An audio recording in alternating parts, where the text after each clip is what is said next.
नमस्कार, मैं हूं संजय शर्मा। आप देख रहे हैं 4 PM यूपी। तो क्या नितिन गडकरी को हराने की साजिश मोदी जी ने रची थी? मोदी जी को लगता था कि गडकरी अगर जीतते हैं तो कोई ऐसा ना हो भारतीय जनता पार्टी के संसदीय बोर्ड में ये फैसला आ जाए कि मोदी जी आप तो 400 पार नहीं करा पाए, आप झूठ बोल रहे थे, हम पूर्ण बहुमत से दूर रह गए, अब कमान गडकरी को दे दी जाए। इसीलिए मोदी जी ने भाजपा संसदीय दल की बैठक ही नहीं बुलाई, चुनाव के बाद सीधे एनडीए की बैठक बुलाई। गडकरी को हराने की साजिश क्या थी, अभय दुबे जी ने विस्तार से बताया है। अभय दुबे जी ने बताया कि बिहार में कैसे एनडीए की नैया डूब रही है। आपको ले चलता हूं अभय दुबे जी के पास। आपसे रिक्वेस्ट है, चैनल को ज्वाइन कीजिए, सब्सक्राइब करिए। चलते हैं अभय दुबे जी के पास। 4 PM न्यूज नेटवर्क में स्वागत है अभय दुबे जी आपका। वोट चोरी का मामला अब पूरी दुनिया में गूंजता चला जा रहा है। दुनिया के अलग अलग अखबार लिख रहे हैं कि भारत में वोट चोरी का एक बड़ा स्कैंडल खुला है, और बिहार में तो इसकी गूंज अब गली गली गांव गांव में दिखाई जाने लगी है। आपको क्या लगता है कि ये मुद्दा, क्या इस मुद्दे की हवा निकल जाएगी? बिहार चुनाव में ये मुद्दा बड़ा हो जाएगा? जितने नाम कटवाने की कोशिश कर रहे हैं उससे ज्यादा नुकसान भारतीय जनता पार्टी को हो जाएगा, क्योंकि लोगों को अगर ये लग गया कि उनका वोट चोरी हो रहा है, नुकसान हो रहा है, तो वो लोग रिएक्ट करेंगे। आप भी, कोई भी अपना वोट चोरी होने नहीं दे सकता। इस मामले पर आपकी क्या प्रतिक्रिया है? संजय जी, मुझे तो ये लगता है कि इस वक्त भारतीय जनता पार्टी के बिहार संबंधी रणनीतिकार और चुनाव आयोग के लोग, जिन लोगों ने मिलकर ये योजना बनाई थी कि बिहार चुनाव के 3 महीने पहले वहां एसआईआर शुरू की जाए और अपने हिसाब से अपनी मर्जी की एक वोटर लिस्ट बनाई जाए, जिसमें अपने हिसाब से वो वोट काटें और अपने हिसाब से वोट जोड़ें। ये सब लोग मिलकर अकेले में इस वक्त सिर धुन रहे होंगे अपना, क्योंकि सोच रहे होंगे कि पता नहीं वो कितना खराब लम्हा था जब हमने ये निर्णय लिया था। असल में ये पूरा निर्णय बूमरैंग हो गया है मेरी निगाह में। ये उल्टे बांस बरेली वाली कहावत इसके ऊपर बिल्कुल चरितार्थ होती है। स्थिति यह है कि बिहार में अब एक तरह की लहर जैसी बननी शुरू हो गई है और साथ में पूरे देश में प्रचार हो रहा है। विपक्ष को मौका मिल गया है कि वो एक साधारण किस्म की, जो नॉर्मल किस्म की जो चुनावी मुहिम होती है, इसको उसकी बजाय एक ऐसी चुनावी मुहिम चला पाए जिसमें तमाम सारी जातियों के विभाजन, समुदायों के विभाजन, ये सारे के सारे, स्त्री और पुरुष का विभाजन, ये सारे के सारे विभाजन कमजोर हो जाए और उसके ऊपर एक मुद्दा हावी हो जाए। यानी एक मुद्दा आधारित चुनाव हो रहा है, और मुद्दा आधारित चुनाव में खतरा हमेशा रहता है कि वो सत्ताधारी के खिलाफ एक लहर में बदल जाता है। मैं ये नहीं कह रहा हूं आज की तारीख में वो लहर में बदल गया है, लेकिन वो प्रक्रिया शुरू हो चुकी है लहर में बदलने की। क्योंकि इससे भाजपा वगैरह सब ये लोग अंदर ही अंदर सोच रहे हैं कि भाई अब इस मसले से कैसे निपटा जाए। पीछे आप हट नहीं सकते, इतनी दूर तक आप उसके अंदर फंस गए हैं, अगर आप पीछे हटेंगे तो उसमें देर हो जाएगी। तो ये मुझे लगता है कि ये बिल्कुल उल्टा पड़ रहा है एनडीए के लिए, उल्टा पड़ रहा है चुनाव आयोग के लिए। और अब तो भाजपा की तरफ से सबूत आने लगे हैं, जो राहुल गांधी ने बात कही थी। अब मैं आपको बताता हूं पहला सबूत। इस वक्त सोशल मीडिया पर राजदीप सरदेसाई और नितिन गडकरी की एक बातचीत घूम रही है। आपने भी जरूर उस बातचीत को सुना होगा। छोटी सी बातचीत है, 1 मिनट से भी कुछ कम की। उसमें वो चलती हुई कार में राजदीप सरदेसाई नितिन गडकरी के सामने माइक किए हुए हैं और नितिन गडकरी कह रहे हैं कि बिल्कुल साफ आवाज में कह रहे हैं कि अब मेरा ध्यान आया है, अब मुझे पता चला है कि मेरे निर्वाचन क्षेत्र में तो 3.5 लाख वोट मेरे काट दिए गए। तो वो फिर कहते हैं राजदीप सरदेसाई, अरे अच्छा, आपके यहाँ 3.5 लाख वोट काट दिए गए, ये तो आपके खिलाफ साजिश लग रही है, आपकी वोटर लिस्ट में 3.5 लाख वोट कम कर दिए गए। तो फिर नितिन गडकरी कहते हैं कि हाँ, 3.5 लाख वोटर काट दिए गए जो मेरे वोटर थे, इसमें मेरे भांजे का वोट भी काट दिया गया, मेरे परिजनों के वोट भी काट दिए गए। यहां पे वो बात खत्म हो जाती है।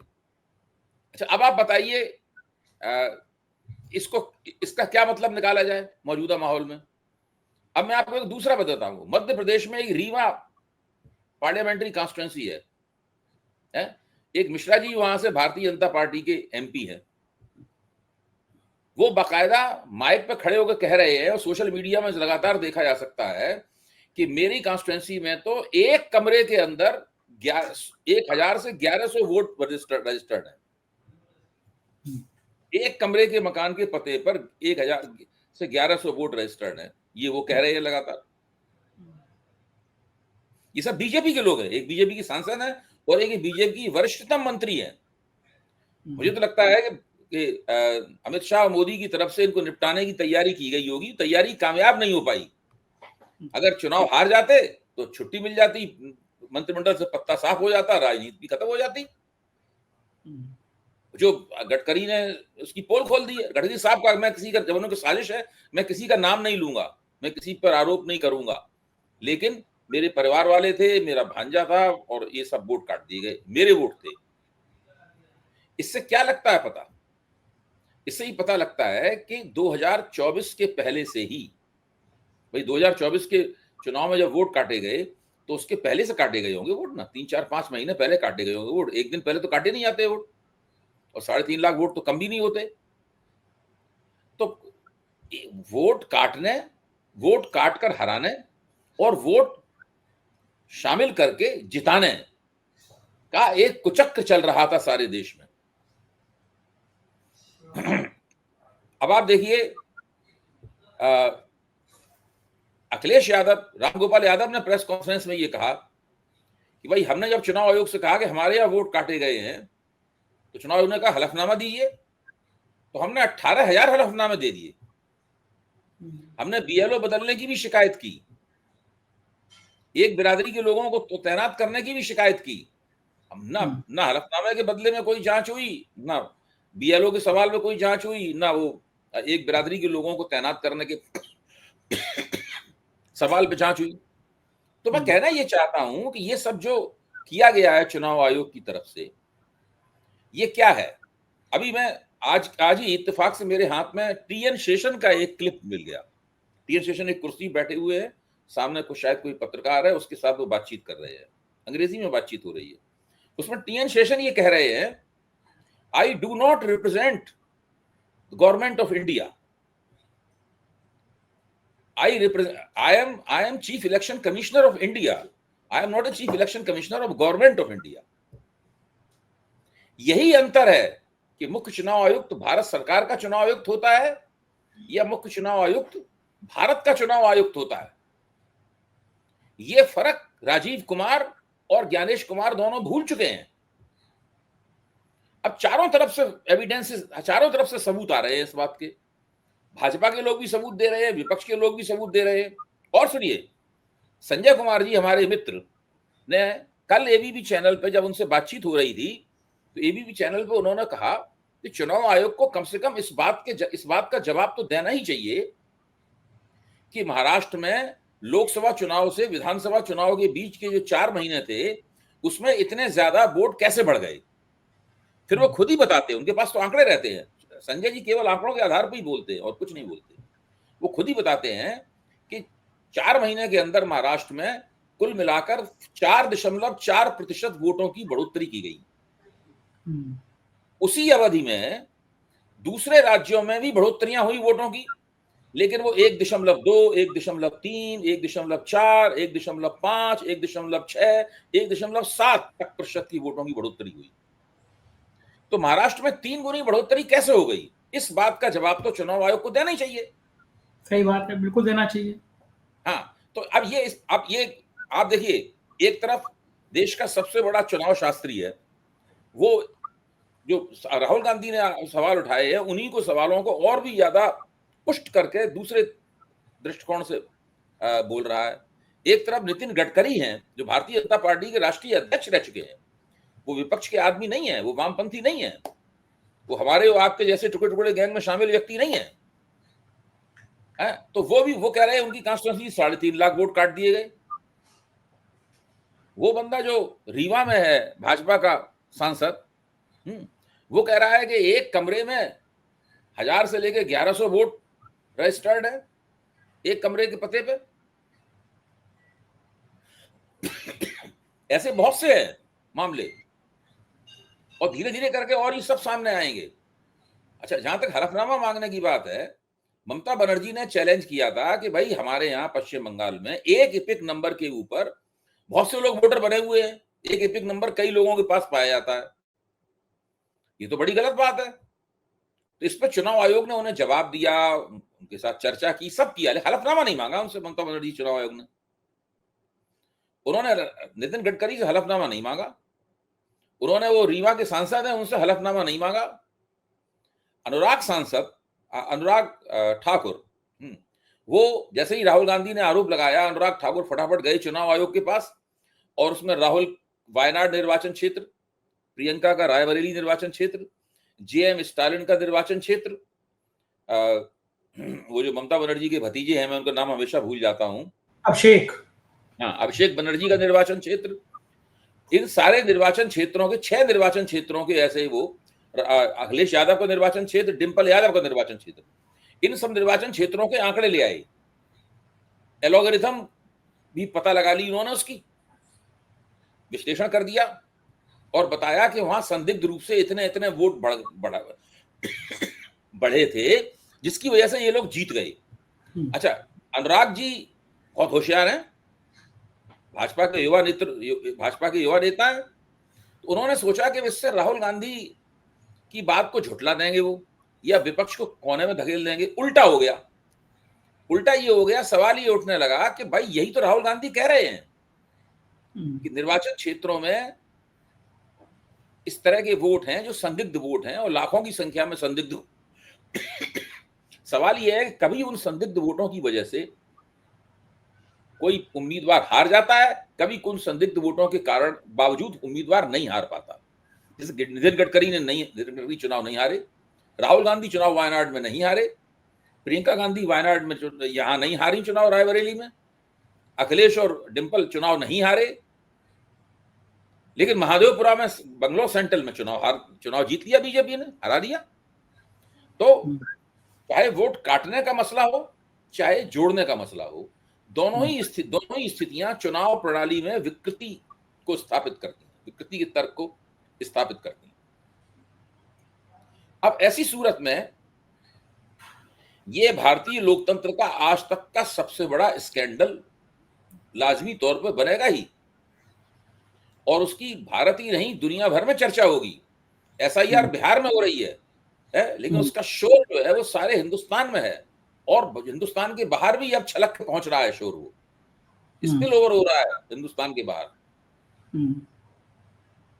ये तो बड़ा उल्टा दांव पड़ गया भारतीय जनता पार्टी को। उन्होंने सोचा था कि हम बड़े बल्ले में, नहीं आप ठीक कह रहे हैं। देखिए, अगर एसआईआर नहीं करवाई होती तो अभी भी तेजस्वी और राहुल गांधी बैठ के योजना बना रहे होते कि जब चुनाव घोषित होगा तब हम कैसे कैसे टिकट बांटेंगे और कैसे कैसे चुनाव प्रचार चलाएंगे।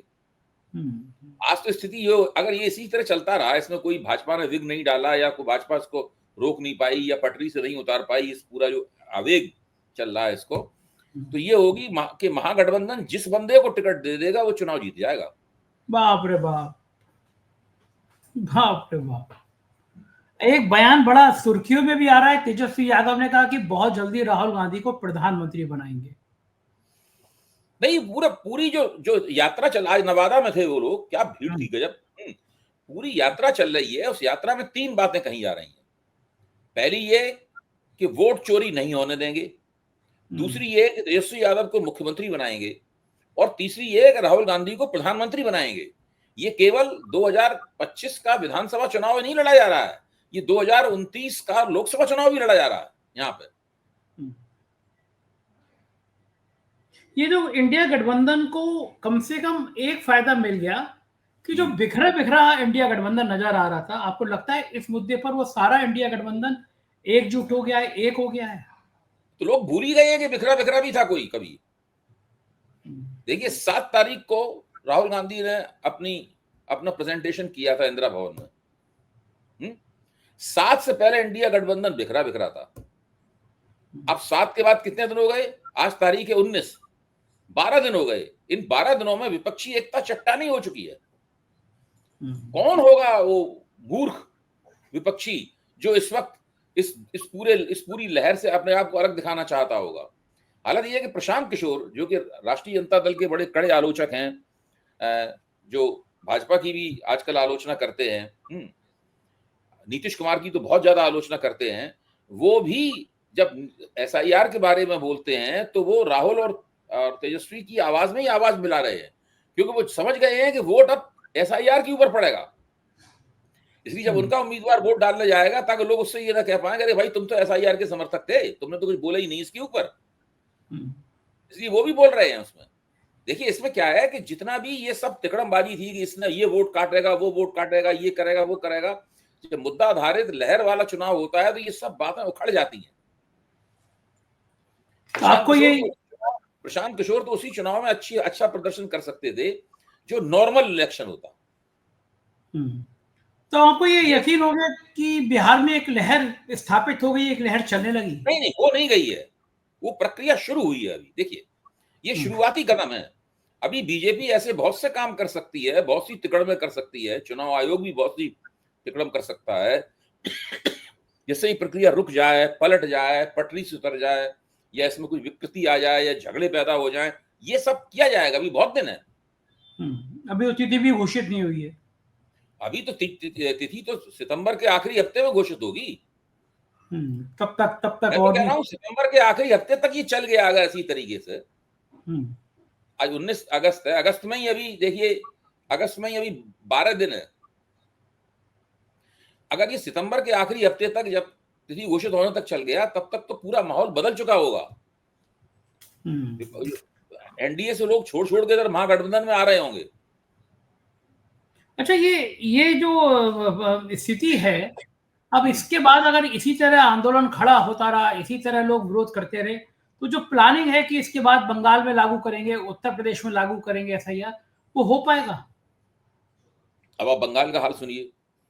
शुभेंदु अधिकारी पहले टीएमसी में हुआ करते थे और वो ममता बनर्जी के उतना ही जोश से समर्थन करते थे जितना जोश से अभिषेक बनर्जी समर्थन करते हैं। ममता बनर्जी के खास भी थे शुभेंदु अधिकारी। ममता बनर्जी उन्हें बहुत चाहती भी थी। दरअसल उन्हें जिस इलाके के वो हैं, उस इलाके में ममता बनर्जी का ही दायां हाथ माना जाता था। अच्छा, फिर जब ममता बनर्जी ने शुभेंदु अधिकारी को प्रोत्साहन देना शुरू किया तो वो उनसे उनकी दूरियां शुरू हो गई और अंततः वो भारतीय जनता पार्टी में चले गए। आजकल वो भाजपा के सबसे बड़े नेता हैं। उन्होंने नारा दिया है शुभेंदु अधिकारी ने, एसआईआर नहीं तो चुनाव नहीं। कि अगर एसआईआर नहीं होगा तो चुनाव भी नहीं होगा। ममता बनर्जी कह रही है कि एसआईआर नहीं होगा बंगाल के अंदर, हम होने नहीं देंगे। वो एसआईआर जिद कर रहे हैं, एसआईआर होकर रहेगी। अगर बिहार में ये सब हो सकता है तो ममता बनर्जी ज्यादा शक्तिशाली नेता है तेजस्वी यादव, तेजस्वी यादव के सरकार वो ज्यादा डीप रूट, बहुत बंगाली समाज के ज्यादा बड़े हिस्से की नेता है। तेजस्वी यादव तो कभी भी बहुमत प्राप्त नहीं कर पाए बिहार के अंदर, आज तक बहुमत से पीछे ही रह गए। ममता बनर्जी तो अनंत काल से चुनाव जीत रही हैं। जब 3 तो विधानसभा चुनाव जीत चुकी हैं, 2 लोकसभा चुनाव जीत चुकी हैं ममता बनर्जी। सही बात है। तो ममता बनर्जी ज्यादा शक्तिशाली नेता है। वो पूरा देखिए, और उन्होंने साथ में बंगाली अस्मिता और बंगाली भाषा का सवाल भी उठा दिया है। इस वक्त बंगाल में सब जगह बंगाली भाषा और बंगाली पहचान का सवाल गूंज रहा है। उसके साथ सब ये जुड़ जाएगा तो वो बहुत बड़ी चीज बन जाएगी बंगाल में। ममता बनर्जी तो इन लोगों को तिनके की तरह उड़ा देंगी। और इनका असली टारगेट ममता बनर्जी है कि ममता बनर्जी को किसी तरह से झुकाया जाए, गिराया जाए। देखिए, जिसको ये लोग अपनी सबसे बड़ी तिकड़म मान रहे थे एसआईआर को, वो उसको विपक्ष ने गेम चेंजर बना दिया है अपने लिए। विपक्ष ने उसको एक ऐसे वाहन में बदल दिया है जिसपे सवार होकर विपक्ष जो है वो चुनावी लहर पैदा करना चाहता है। अब गेंद पूरी तरीके से विपक्ष के पाले में है कि वो इस काम को कैसे करता है, कितनी देर तक वो आंदोलन चलाता है। और यही आंदोलन अब सब जगह चलेगा। 2029 तक वोट चोर गद्दी छोड़ो ही होगा। और हर प्रदेश में प्रदेश का नारा भी उसके साथ जुड़ जाया करेगा। नारा भी इतना तीखा दिया है ना उन्होंने। तो ये जो है ना, ये बहुत दूसरी किस्म की चीज बन गया है। अच्छा, इस बीच में आप जरा कल्पना कीजिए कि आप जैसे एनडीए में हो, हम और आप दोनों, तो ये सब माहौल हम यहाँ देख रहे हैं, वो लोग भी देख रहे होंगे वहां बैठे हुए माहौल। सही बात, सभी को लग रहा होगा गड़बड़ हो गया मामला। गड़बड़ हो गया। बहुत लोग तो अभी से तिकड़म करनी शुरू कर दी होगी, कैसे पाला बदले। हम्म। आप तो पाला जानते हैं बदल नेता तो अपना अपने राजनीतिक कैरियर और चुनाव में जीतेगा कि हारेगा ये देखता है। पाला बदलने की बात पे मुझे याद आया कि उपराष्ट्रपति के चुनाव में भी पेच फंस गया है। उनको लग रहा था कि साउथ से हम खड़ा कर देंगे तो साउथ में सब मिल जाएंगे, लेकिन इन्होंने भी साउथ दे तेलंगाना दिया। तेलंगाना में भी दे दिया। वो चंद्रबाबू नायडू के सामने भी बड़ी भारी समस्या पैदा कर दी। अब क्या लगता है आपको, चंद्रबाबू नायडू क्या करें? नहीं, चंद्रबाबू नायडू तो भारतीय जनता पार्टी के सीपी राधाकृष्णन है, उन्हीं को वोट देंगे। वहां पे हैदराबाद में, तेलंगाना में ये मुद्दा नहीं होगा कि भाई, आंध्र में ये मुद्दा नहीं होगा कि अपने यहाँ का एक आदमी चुनाव लड़ रहा है, आपने उसको वोट नहीं किया? मुश्किल लगता है मुझे, अगर वो उपराष्ट्रपति के चुनाव में एनडीए के उम्मीदवार को वोट नहीं देते हैं, तब तो फिर मुझे फिर ये लगेगा कि ये मोदी सरकार फिर पूरा समय नहीं पूरा कर पाएगी अपना। तो अगर ये स्थिति बनती है और आपको लगता है कि वहां पे ये दबाव नहीं होगा कि वहां के लोगों का कि भाई अगर आपने दक्षिण के एक उम्मीदवार को सिर्फ इसलिए दिया है एनडीए ने कि दक्षिण के वोट चाहिए, तो ये तो अपने राज्य का आदमी है और वो भी रेड्डी वोट है, रेड्डी वोट तो बहुत है वहां पे। तो लगता है आपको चंद्रबाबू नायडू पे ये दबाव बढ़? नहीं, चंद्रबाबू नायडू को रेड्डी वोटों की कोई परवाह नहीं है। रेड्डी लोग चंद्रबाबू नायडू को वोट देते भी नहीं है। चंद्रबाबू नायडू की पार्टी, उससे पहले एनटी रामाराव की पार्टी, वो जो वही पार्टी है, ये मुख्य तौर पर कम्माओं की पार्टी है जो रेड्डियों के राजनीतिक प्रतिद्वंदी हैं। और इस वक्त भारतीय जनता पार्टी का जो आंध्र प्रदेश का नेतृत्व है वो भी कम्माओं के हाथों में है। तो एक तरह से देखा जाए, आंध्र प्रदेश के स्तर पर तेलुगु देशम और भाजपा दोनों ही कम्मा पार्टियां हैं। कांग्रेस और जगनमोहन रेड्डी की पार्टी, ये रेड्डी पार्टियां हैं। अगर आप इस तरह देखें ना, तो दो प्रभावशाली जो समूह हैं, रेड्डी और कम्मा, उसमें इस तरह से राजनीति बटी हुई है। तो चंद्रबाबू नायडू इससे ज्यादा दबाव मेरे ख्याल से नहीं महसूस कर रहे होंगे, क्योंकि आंध्र की बजाय वो देखेंगे कि तो रेड्डी है, तो रेड्डी को हम समर्थन क्यों दें, रेड्डी तो हमें वोट देते नहीं। उधर ये बिहार में एक बयान लगातार सुर्खियों में आ रहा है कि यह नीतीश का आखिरी चुनाव है, भारतीय जनता पार्टी उनको निपटाने की तैयारी कर चुकी है और इस चुनाव के बाद अगर वो जीत भी जाते हैं एनडीए, तो कम से कम नीतीश मुख्यमंत्री नहीं बनेंगे। इस दावे में कुछ सच्चाई लगती है? अच्छा, आप ये बताइए, नीतीश कुमार को मुख्यमंत्री बनने से रोकने का काम तो भाजपा तब करेगी नहीं जबकि एनडीए चुनाव जीतेगा वहां पर। मतलब एनडीए चुनाव जीतेगा तब तो वो तय करेगी कि भाई नीतीश कुमार को मुख्यमंत्री बना रहने दें या ना बना रहने दें। मुझे तो एनडीए के चुनाव जीतने की कोई संभावना बिहार में नजर नहीं आती, अगर ये इसी तरीके से ये आंदोलन आगे बढ़ता रहा। चलिए, हम लोग आपके कहने से एक बार मान लेते हैं कि भाई एनडीए के भी चुनाव जीतने की कुछ संभावनाएं हैं, चुनाव जीत जाएगी, उसके बाद वो, ये सब इस पर निर्भर करेगा कि वो लोग टिकट आपस में कैसे बांटते हैं, संतुलन कैसे महाराष्ट्र का फार्मूला चल लगा तो फिर माना जाएगा कि भाजपा नीतीश कुमार को निपटाने जा रही है। लेकिन महाराष्ट्र का फार्मूला नहीं लगा, वही फार्मूला हुआ जो पिछली बार इस्तेमाल हुआ था, तब फिर भाजपा के लिए नीतीश कुमार को निपटाना मुश्किल हो जाएगा उस सूरत में जब एनडीए को बहुमत प्राप्त हो। अच्छा, मुझे बताइए कि एक सूरत ये मान के चलिए कि अगर एनडीए को बहुमत नहीं मिलता है तो नीतीश के पार्टी के जो सांसद हैं, क्या वो टूट के तेजस्वी की तरफ जा सकते हैं? उनको लगेगा बहुत कि बिहार मुश्किल है कि नीतीश की पार्टी भीतर से उसका बड़ा हिस्सा भाजपा का, बड़े हिस्से का भाजपाकरण हो गया है। मुझे तो लगता है कि वो सब बाई प्रॉक्सी बीजेपी वाले ही हैं वो लोग सब। बहुत कम लोग ऐसे रह गए हैं जो पुराने नीतीश की तरह हैं, जिसमें भाजपा का विरोध होता था लेकिन तब भी भाजपा के साथ रहते थे। ऐसे लोग सब भाजपा ही हैं। जो अभी भाजपा में खुद नहीं गया, उसने बेटे को बैठा दिया है भाजपा में। अब केसी त्यागी ने क्या किया है, खुद नीतीश के साथ है, बेटा उनका बीजेपी में बैठा हुआ। ललन सिंह क्या है, ललन सिंह तो बीजेपी वाले हैं। राजनीति इसी का नाम है जी, राजनीति इसी का नाम है। बाप कहीं, बेटा कहीं, बहन कहीं, पत्नी कहीं, हर जगह पार्टी में सब जने फिट अपने।